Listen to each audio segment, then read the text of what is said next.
세계 경제의 흐름, 그 다음에 국내 경제, 그리고 부동산 시장까지는 검토를 했어요. 그죠? 검토만 했죠? 뭐 이해는 다 하는데 뭔지는 잘 몰라요.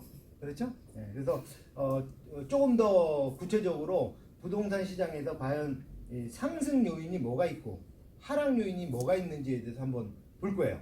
일단은 이게 체킹이 돼야 국내 부동산 현황하고 앞으로의 흐름에 대해서 정확하게 찝을 수가 있습니다. 사실 이게 되게 중요한 거예요. 그래서 조금 구체적으로 들어갈 건데 아마 여러분들이 되게 관심 있어 하는 앞으로 부동산 시장이 어떻게 흘러갈 것인가, 변화할 것인가 이런 거에 대해서 사실 이런 저희들도 마찬가지예요. 긴양할 때 뭐 앞으로 뭐 좋아집니다, 나빠집니다. 제가 분명히 저번 시간에 말씀드렸죠. 국내 부동산 시장 좋아지면 이렇게는 구체적으로 이건 너무 막연하기 때문에 얘기하기 어렵다고. 어느 지역에 어떠한 물건이 어떤 식으로 좋아질 것인가 아니면 어떤 식으로 변할 건지가 이렇게 질문이 돼야 거기에 대한 구체적인 답이 나오는 것이기 때문에 그래서 저희도 전망을 할 때는 반드시 그냥 하진 않아요. 다 나눕니다. 그래서 과연 상승에 플러스 요인이 뭐가 있으며 하락 요인, 그러니까 마이너스 요인은 뭐가 있는지 그래서 두 개가 어떤 상황에서 어떤 게 더 크게 효과가 발휘되는지 이런 것들에 대해서 다 검토를 하는 거예요. 그래서 그걸 갖고서 저희가 조심스럽게 향후는 플러스가 될 것 같습니다. 향후는 마이너스가 될 것 같습니다. 라고 얘기를 하는 거예요. 그래서 오늘 그 요인에 대해서 배우도록 하겠습니다. 자, 일단은 지금 여기 표는 뭐냐면 서울, 그 중에서 특히 강남 아파트예요. 그러면 여러분들 뭐 울산 아파트, 울산의 주택과 또 관심 있어서 오신 분들은 아니죠? 뭐 거제 쪽에 해보시려고 오시는 분들은 아니죠? 거 봐요. 그러니까 대부분 다 서울이셔요. 아니면은 뭐 경기도 중에서도 그래도 좀 나름대로 또 선방하고 있는 과천이라든지 판교라든지 그렇죠? 일부 이런 데만은 관심 있어하고 대부분은 뭐다 서울 중에서도 특히 강남 그렇죠? 그래서 거기에 포커싱을 맞춰서 저희가 이거를 조사를 했어요. 사실 뭐 울산 거제를 한다 그럼 여러분들 무슨 관심이 있겠어요? 아마 수업 듣다가 나갈걸요? 그렇죠? 별 관심이 없는 지역이니까. 그렇기 때문에 그쪽에 포인트를 맞춰서 했습니다. 그래서 약간 지역적으로 차이는 있어요. 분명한 건. 근데 여기 어쨌든 간에 서울을 위주로 하고 그 중에서 특히 강남이 포인트가 됐다라는 걸 보시면 돼요. 상승 요인. 이건 순서는 중요하지 않아요. 일단은 요인을 쫙 정리를 했던 거고 이 중에서 이제 뭐 어떤 게 더 큰 비중이다 이런 건 하면서 얘기를 해드릴 거예요. 첫 번째 상승 요인. 상승 요인이라는 건 무슨 요인이냐면 부동산 현재 집값에 더 플러스가 될 수 있는 요인. 그 요인이에요.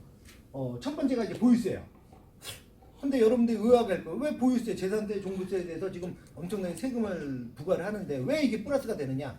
마이너스가 돼야 되는 게 아니냐라고 반문하시는 분들 분명히 계세요. 그런데 이건 분명한 건 플러스예요. 왜 그러느냐? 원래는 마이너스 요인이 맞아요. 그런데 시장에서 기대하는 수준에 한참 밑이에요. 파리 대책 2017년도에 그다음에 작년에 9.13 대책이 발표될 때 사실 제일 두려워했던 것 중에 하나가 뭐냐면 바로 보유세 문제예요. 보유세를 높이겠다. 그 얘기는 무슨 소리냐면은 여러분들 세금 중에서도 보면 이제 취득세가 있죠.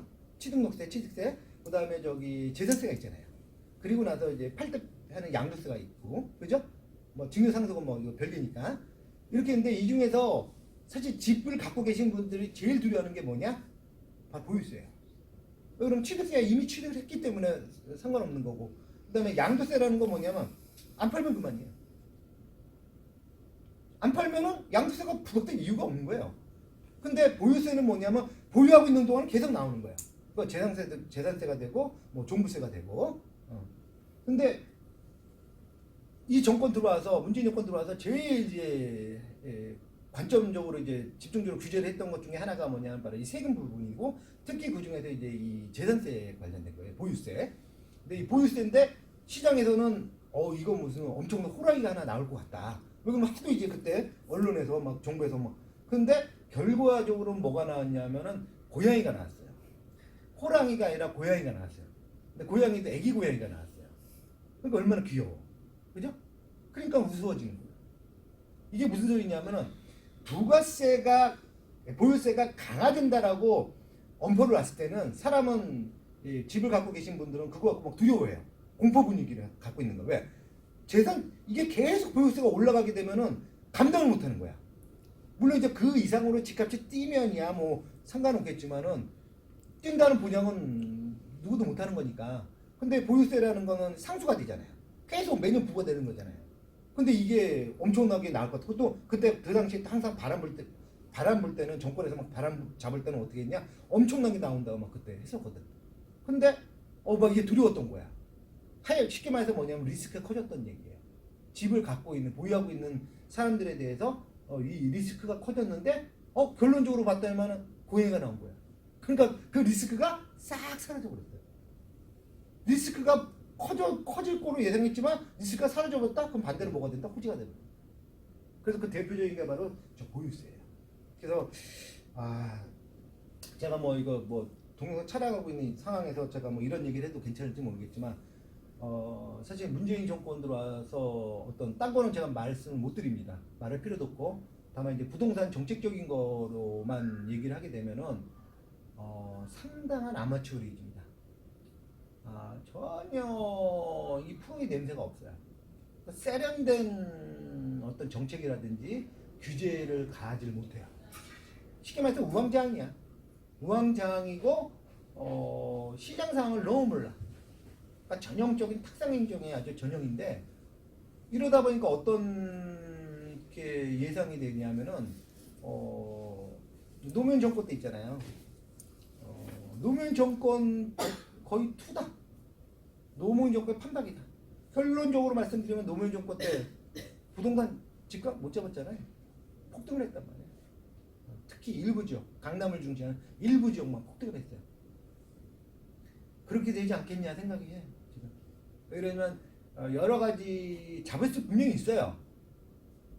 독하게 먹으면 얼마든지 잡을 수도 있고 그거는 저 같은 수준의 저 정도 수준 되는 전문가들은 다 알고 있어요. 근데도 전혀 의견들이 반응이 안 되고 그냥 탁상인정식으로만 해줘요.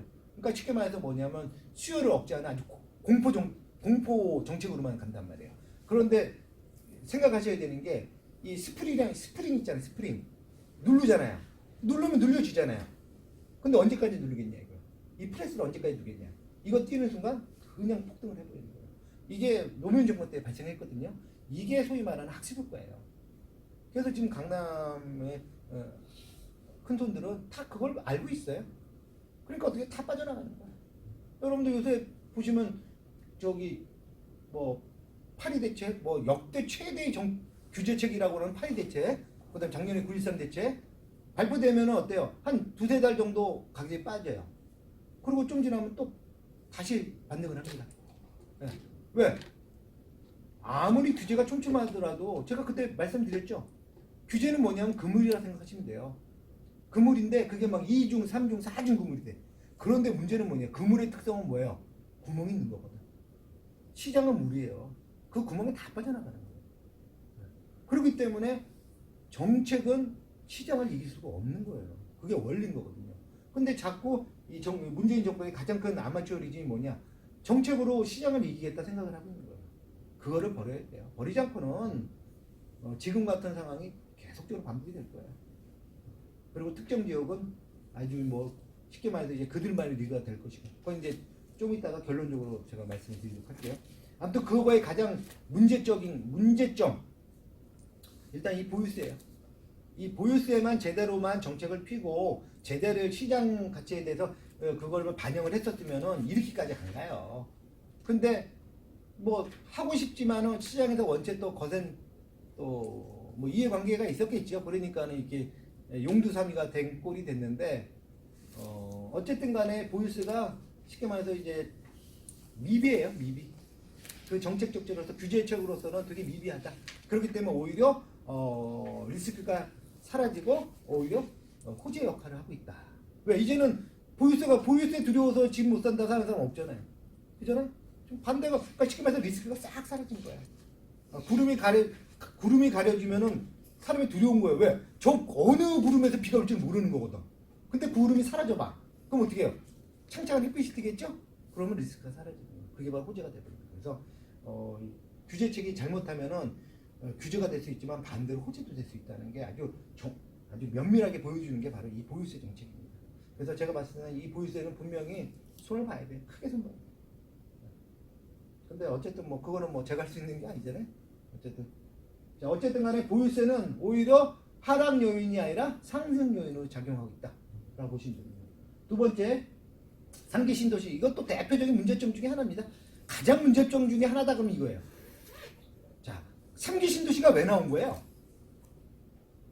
뜬금없이.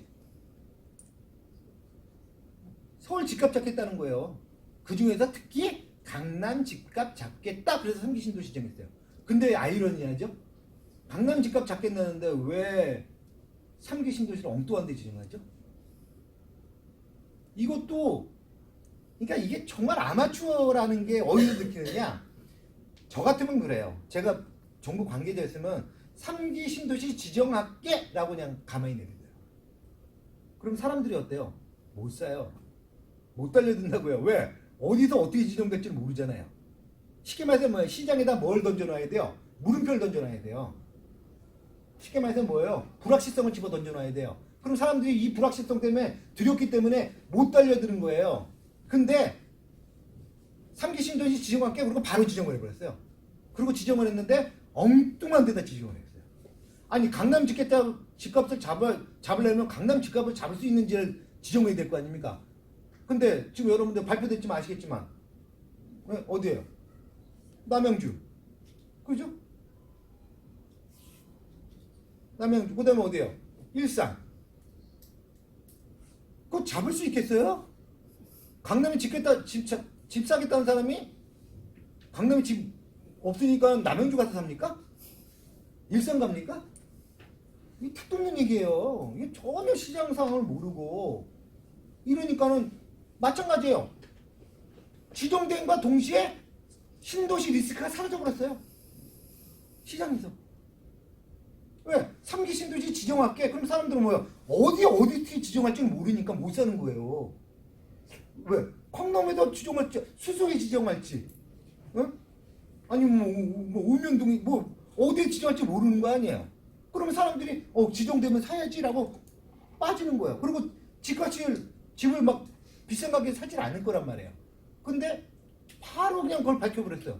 밝혔는데 엉뚱한 데 지정해놓았어요. 이게 뭐냐? 반대로 더 이상 서울은 신도시를 지정할 수가 없다는 걸 밝힌 거예요. 왜? 아니 강남 집값 잡겠다는데 엉뚱한 데 저기 잡은데 쉽게 말해서 뭐야? 서울에 집을 지정을 못하니까 거기 잡았을 거 아닙니까? 그러면서 언론에 또 친절하게 나왔죠? 서울시와 협의를 했는데 협의가 안 됐다며요. 서울시에다가 그린벨트를 해제하려고 했는데 박원순 시장이 노했다며요. 그래가지고 어쩔 수 없이 거기 지정한 거라며. 그러니까 어떻게 해요? 딱 보서 더 이상 서울에선 지정을 못하는구나. 오히려 반대적으로 플러스 요인이 된 거예요. 하락 요인이 반대로 상승 요인이 돼버린 거예요. 왜? 아까 좀 마찬가지지만 보유세 구름 사라졌죠. 햇빛 비치죠. 다시 3기 신도시 구름이 깨끗하게 사라졌잖아요. 그러니까 어떻게 햇빛 비치죠. 그러니까 플러스가 되버린 거예요. 이게 바로 이런 것들이 바로 이 정권이 너무나 부동산에 대해서 너무나 아마추어구나 라는 것이 보이는 거예요. 여실하게 보이는 거예요. 한마디로 딱 결정하면 3기 신도시는 아주 호재예요. 왜? 더 이상 서울은 신도시를 지정할 수가 없다라는 걸 시장에다 아주 그냥 밝혀버린 거예요. 그러니까 당연히 어때요? 당연히 기득권이 올라가는 건 당연하겠죠. 네. 그래서 아무튼 이 3기 보세요. 3기 신도시 더 이상 서울은 공급을 할 수 없다라는 시그널을 그냥 시장에다 딱 아주 보여준 거예요. 명백하게. 네. 그러니까 당연히 서울 집값은 더 뛸 수밖에 없는 거죠. 그 다음에 세 번째, 사실 이것도 문제예요. 임대사업자. 네. 어제 기사 나왔대요.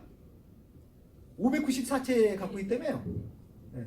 강서구에 사시는 분이 임대 주택으로 594채를 갖고 있답니다. 네. 왜?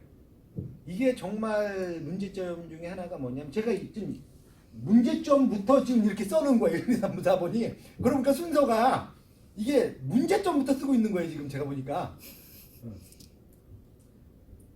8회 대책 발표되면서 이제 임대사업 등록해라. 다주택자들 이제 임대사업 등록해라. 이러면서 이제 했거든요. 그러니까 쉽게 말해서 왜 임대사업을 하라고 했느냐? 임대사업을 그동안 사람들이 사실 안 했어요. 안 하고 있다 보니까 뭐냐, 음지에 들어와 있거든요. 음지에 들어와 있으니까 어떤 게 문제가 되냐면 결국 뭐냐, 세금적인 문제가 된 거예요. 여러분들 뭐 시장에서 해보셔서 아시겠지만 실제로 집주인이 임대차 계약을 하면 그걸 명백하게 밝히는 사례는 그렇게 많지는 않거든요. 시장에서 가능하면 가격 줄이고 그러면 신고하지 말라고 그래가지고 이런 식으로 해서 사실 누락이 됐단 말이에요. 그런데 이런 사람들이 이제 양지로 끌어내려니까 뭐냐면 세금 혜택을 주겠다라고 해서 임대사업자에 대해서 혜택을 줬는데 그게 엄청나게 준 거예요. 어마어마하게 줬어요. 너무 과도하게 줬어요. 근데 너무나 아이러니한 게 이 발표될 즈음 해가지고 어땠냐면은 이미 지자체랑 행정부랑 국토부랑 이게 전산이 다 갖춰주고 있던 시대예요. 그 얘기 뭐냐면 혜택을 안 줘도 세금적인 부분을 다 할 수 있는 그런 전산적인 요인이 이미 갖췄단 말이에요. 갖췄음에도 불구하고 왜 이런 너무나 막대한 혜택을 주느냐 이 문제. 그러다 보니까 어떤 일을 했냐. 특히 여중에서 문제가 뭐냐면 임대사업자가 됨으로써 파리 대책의 가장 핵심이 뭐냐면 여러 가지 요인도 있지만 가장 핵심이 뭐냐면 대출 규제거든요. 대출 규제예요. 여러분들 집 사고 싶지만 집을 못 사잖아요. 그게 뭐예요? 대출 규제 때문에 못 사는 거 개인이. 근데 웃기는 게 뭐냐면 임대사업자로 등록해서 사업자 등록이 돼버리면요. 거기서 대출이 왕창 풀려 나왔어요. 왜? 금융권에서는 이제 개인한테 우리나라 금융권 아시겠지만 은행권에서 예대 맞지 말고 뭐를 먹고 살았나요? 우리나라가 저기 무슨 금융선진국처럼 IB 은행이 아니잖아요. 인베스트 뱅크가 아니에요. 그 얘기는 뭐냐면 투자에 그만큼 제한적이 갇혀있단 말이에요. 우리나라는 어떻게 보면 되게 금융권에서 땅 짓고 헤엄쳤던 거거든. 왜? 뭐 예대 맞은 때문에. 예금하고 대출하기 차이 이걸로 사실 역대 뭐 최대의 수익을 올리네 뭐 이런 얘기들이 나왔어요. 근데 개인 대출이 안 되면 어떻게 했어요? 금융권에서 당연히 대출 나갈 걸 창고를 찾겠죠. 근데 뭐예요? 임대사업자, 사업자 등록 오케이 70% 80%까지 나갔단 말이에요. 그러니까 어떻게 뭐 DSR도 없었어 이때는. 그러다 보니까 뭐예요? 임대사업자가 뭐 대출이 80%가 나오면 그러니까 어떻게 임대사업자 등록해가지고 물건을 막 잡아들인 거예요. 왜? 세금 혜택 주니까. 이게 정말 아이러니한 거예요 이게. 그러니까 그것 때문에 언론에서 계속 하니까 요즘 임대사업을 계속 축소하고 있는 거 아닙니까? 근데 이게 소급이 안 되잖아요. 기존에 줬던 사람들한테는 계속 줘야 될 거 아닙니까? 그래서 그 당시 여기 밑에 보면은 41만 명인가? 그때 이 파리혜택 발표를 하고 임대사업 등록한 사람이 한 7, 8개월 사이에 41만 명인가 그래요. 이 사람들이 평균적으로 4점 몇 채씩을 주택을 갖고 있는 거예요. 왜? 오히려 호재가 된 거야. 파리대책 발표되니까 가격은 떨어졌지. 그러니까 어떻게 잡으면서 대출을 왕창 땡겨서 대출은 땡기지. 잡아야지. 그러니까 뭐 막 산 거예요. 그래서 어쨌든 간에 임대사업자가 좀 과잉이에요. 과잉. 41만 명이 177만 채. 평균 4.3채. 여러분들도 여기 포함되시죠? 41만 명 여기 들어가시죠? 아니에요? 아직 한두 채가 부족하죠? 어느 정도 갖췄는데 아직은 한두 채가 부족하니까. 그죠? 그런데 이 임대사업에 이제 되게 되면 어떤 거냐? 최소 4년에서 8년, 기본 8년 가야 돼. 4년은 혜택이 없기 때문에. 8년 동안 뭐냐면 이거를 임대사업에 등록해서 8년 안에 팔게 되면 뭐냐면 세금을 토해내야 된단 말이야. 혜택을 다 토해내야 돼. 그리고 문제점이 뭐냐면 이거를 내가 과태료 처분까지 받을 수가 있어. 지금 과태료 처분이 다음 달부터 기존까지 1,000만 원인데 다음 달부터는 3,000만 원이야. 세금 혜택 뱉어내고 그리고 과태료를 다음 달부터 3,000만 원을 부과를 해야 된다고. 이게 만만치가 않아요 이게. 그 얘기는 뭐냐? 그만큼 가격이 폭등하지 않으면은 시장에 굳이 매물 내놓지 않는다는 얘기야. 팔지 않는다는 얘기야. 언제 동안? 8년 동안. 그러면 뭐요? 일단 기본적으로 177만 채는 시장에 나올 수가 있다 없다? 없다야. 저거는 이미 잠긴 매물이야. 그러니까 시중에 뭐야? 평소에 10채 나오던 것이 177만 채에서 빠져나가 버리니까 2채, 3채 남은 거야. 시장에 매물이 없어 지금. 거래가 안 된 이유 중에 하나가 시장에 매물이 없기 때문에 그런 거예요. 시장에 무슨 뭐 매물들이 좀 싸게 좀 나와야 사람들 수요층들이 와서 거래가 되는 건데 일단 매물 자체가 없어. 왜? 177만짜리 빠져나갔기 때문에. 응. 저게 문제야 저게. 그러니까 소위 말하면 매물 잠김 현상이 벌어진 거예요 지금. 앞으로도 몇 년 갈 거라고 저 최소 정권 바뀌겠고. 그러니까 뭐 매물 나온 것들이 배짱 튕기는 거야. 10개 나오던 게 이제 2개 나왔단 말이야. 그럼 2개 내는 사람이 굳이 그거 급하게 팔려고 하겠어? 안 팔지. 배짱 튕기는 거야. 자, 네 번째 재개발 재건축 규제. 자, 이것도 문제가 크죠. 기승전 공급 부족. 왜? 재건축을 지금 속된 말로 뭐 엄청난 아마 역대 최대로 지금 규제를 하고 있잖아요. 근데 강남에서 서울도 마찬가지죠. 강북 같은 경우는 뭐예요? 재개발로 가겠지. 그렇지? 강남은 뭐야? 재건축으로 가겠지? 결국은 뭐야? 도정법이거든. 근데 여기에 대해서 좀 엄청난 규제를 가졌단 말이야. 그 얘기는 뭐야?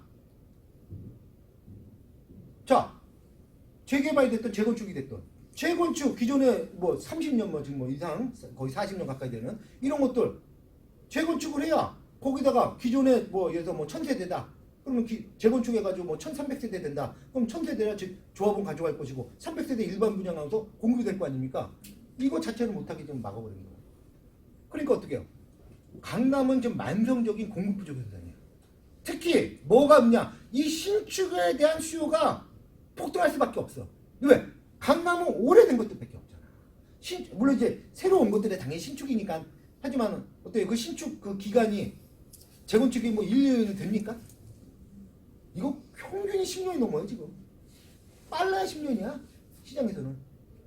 저기 대치동 음마아파트 지금 음마아파트가 대체 언제부터 얘기 나왔어요? 그거 노무현 정부 때 나온 얘기거든요. 지금 한 15, 16년 됐어요. 근데도 음마아파트가 지금 재건축 단계에서 지금 어느 단계냐? 조합 추진이에요. 아직도 추진이에요. 조합 결성도 안 됐어 아직. 조합 승인이 안 됐다고. 조합 추진위에서 나중에 이제 착공까지 한다. 보통 한 최소한 8년, 10년 걸려요. 입주까지 하면 더 걸리겠지. 지금 시작해도. 근데 지금 어때요? 재건축 이전 엄청난 규제를 가하니까는 재건축들에서 얘기가 나오고 있죠? 뭐라고? 정권 바뀌면 해야겠다. 왜? 이제는 사업성 자체가 뚝 떨어져 버렸어요. 사업성이 뚝 떨어져가지고 뭐 초과이익 환수 정도가 아니야. 저기 민간 특지 분양가 상한제 때문에 사업성이 거의 지금 뭐 통계가 정확하게는 안 나는데 지금 15에서 20% 가까이 얘기하고 있어요. 그 얘기 뭐 15에서 20%를 뭐예요? 조합원들이 추가 분담금으로 내야 된다는 얘기야. 제가 잠깐 말씀드렸었죠? 저번 시간에. 그랬죠? 했어요 안 했어요 정확하게? 내가 왜 그러면 내가 몇 군데서 하다 보니까 나도 헷갈려 어디서 했는지 내가. 그러니까 기존에 예를 들어 가지고 내가 뭐 지금 주택을 갖고 있어. 그러면 이거를 무상으로 해가지고 내가 뭐 45평 갈 수 있어. 그런데는 추가 분담금이 발생 안 해. 근데 민간 분양가 상한제를 실시하니까 어떻게 해요? 일반 분양에 대해서 가격이 뚝 떨어졌지. 그 얘기는 뚝 떨어진 만큼 뭐예요? 내가 추가 부담금을 내야 돼. 그러니까 내가 45평 가려면 얼마 해야 돼? 3억 더 내야 된다. 이런 결론이 나와버린다고. 그러면 조합원들이 이거 도장 찍으려고 하겠냐고. 안 한다고. 그러니까 사업 추진 동력이 확 떨어져 버린 거야. 그러니까 어떻게? 정권 바뀌면 하죠. 지금 이러고 있는 얘기들이 나오는 거야. 그 얘기는 뭐야? 정권 바뀌면 한다. 그 얘기는 뭐야? 신규 아파트가 공급된다 안 된다? 안 된다. 그럼 지금에 있는 것들은 언제? 이미 저번 정권 때 했던 거지. 지금 입주하는 것들은 벌써 4, 5년 전에 했던 거지. 그잖아요? 그러니까 지금 입주 들어가는 거 아니에요. 자, 강북도 마찬가지죠. 강북도 규제 때문에 왜? 민간 분양가 상한제는 뭐야? 재개발, 재건축, 심지어 리모델링까지도 다 포함시켜버려.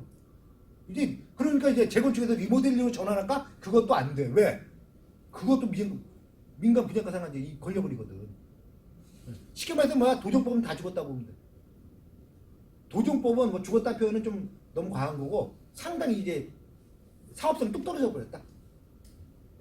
그러면 조합에서 그걸 하려고 하냐고. 왜? 이건 순수한 조합 사업인데 내 돈 더 들여가면서 사업하겠다는 사람이 있어요? 없지요. 우리나라 뭐 주거 문화의 뭐 최신성을 위해서 뭐 주거 문화를 기여하기 위해서 사업하는 사람들이 있어요? 없잖아요. 다 돈 벌려고 하는 거잖아요. 근데 사업성이 떨어지는데 그거 하겠냐고. 그러니까 힘들어져. 강북도 마찬가지예요. 그 얘기는 뭐야? 강남 간부 이제는 공급 쉽지 않아. 그리고 분명히 그때 말씀드렸죠? 어쨌든 간에 지금 통과돼서 나온 것들이 있을 거라고. 민간 분양가 상한제 뭐 다음 달부터 적용한다고 좀 얘기들이 됐으니까 거기서 이제 나오는 것들 분양 이제 일반 분양분 있죠? 재개발이 됐든 재건축이 됐든 일반 분양이 있을 거 아닙니까? 그런 것들은 뭐 다 로또야. 민간 분양가 상한제가 적용되는 재개발 재건축이다 일반 분양분이다. 그건 뭐야? 다 로또야. 그냥 무조건 기본적으로 30% 이상 싸다 보면 돼. 뭐 반값 아파트까지는 안 가더라도 뭐 심지어 뭐 30%, 뭐 35%, 뭐 이렇게까지 나왔어요. 그 얘기 뭐야? 조합원이 10억 낸다. 그 일반 분양가가 뭐야? 7억, 6억 5천대란 얘기야. 그러니까 뭐야? 이거 완전 로또지 로또. 시세는 뭐 한 13억 될 테고. 그러니까 뭐 이제 과감하게 그렇다고 모든 지역을 하시라는 건 아니고 그걸 또 분석을 해야겠지. 여기가 정말 괜찮은 지역인지 향후에도 쭉쭉쭉 커갈 수 있는 지역인지 이런 걸 봐야겠지. 그거 보고서 괜찮다고 하면 아마 거기 경쟁 아마 장난이 아닐 겁니다. 하셔도 돼요. 자, 어쨌든 재개발 재건축 엄청나게 지금 민간 분양가 상한제 임대 비율 또 높였죠.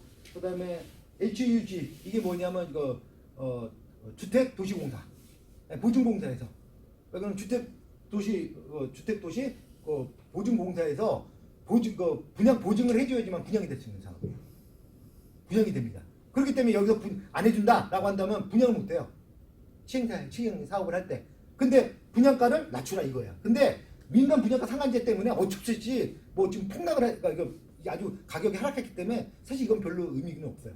민간 분양가 상한제가 더 세거든 저거보다. 그래서 아무튼 만성적인 공급 부족 현상이 벌어질 것이다. 서울 그 중에서 특히 강남. 그러니까 이거를 이미 노무현 정권 때 이미 학습을 한 거예요.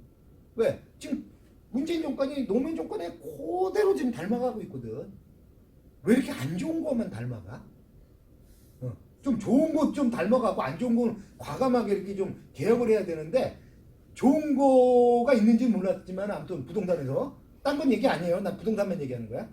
부동산에서 과연 좋은 게 믿는지는 모르겠고 그렇지. 뭐 예를 들어서 상가 임대차 보호법 뭐 10년 뭐 이번에 또 주택 임대차 보호법 2년에서 4년으로 개정한다. 뭐 이런 건 좋아. 이런 건 좋아. 좋다고들 얘기를 해. 좋은지 안 좋은지 또 뚜껑 열어봐야 하는 것이고. 근데 어쨌든 그런 건 괜찮은데 안 좋은 것만 그대로 베껴가지고서 그래가지고 이런 만성 공급 부족 현상이 특히 신축 아파트에 대한 이런 수요들은 어쩔 수 없이 될 수밖에 없다. 지금 가격이 안 떨어지는 게 뭐예요? 지금 슬금슬금 올라가고 있잖아 지금. 경제가 이런 상황에서 그래도 부동산만 슬금슬금 올라가고 있어. 자, 결론은 이따가 말씀드릴 거예요.